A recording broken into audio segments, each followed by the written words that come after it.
2026即将开播的8部悬疑刑侦剧，开局就下线4人，你最期待哪部？第一部《风过留痕》，龚俊、姜武、孙怡、贾冰领衔主演的当代涉案剧，改编自九滴水小说《尸案调查科》，案件改编自真实案例。2月3日在腾讯、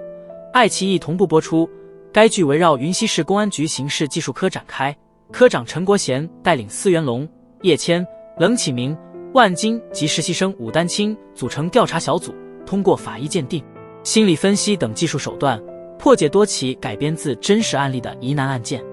第二部《藏风》，段奕宏、于南领衔主演，腾讯视频播出。该剧改编自知名作家吕征的原著同名小说，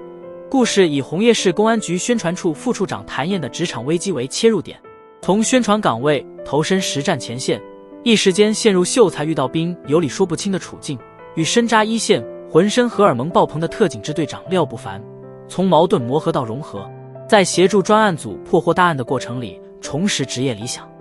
第三部《交锋》，王凯、彭昱畅、欧豪领衔主演，在腾讯视频播出。该剧由一宗世纪之交的泄密大案而起，讲述了20世纪90年代末闽州市国家安全局一对性格迥异的师徒，因机缘巧合的命运安排，为了共同的使命与信仰并肩作战的故事。第四部《星宿》，王阳、孙谦、谢可寅、涂松岩领衔主演，在爱奇艺播出。该剧讲述了一名践行极限正义的检察官徐如林欲成为刑辩律师的徒弟罗迅在庭审中重逢，昔日师徒已成敌手，在诸多案件中两相对抗，用充满反转的庭辩解开法结，更以抚慰人心的温度解开心结。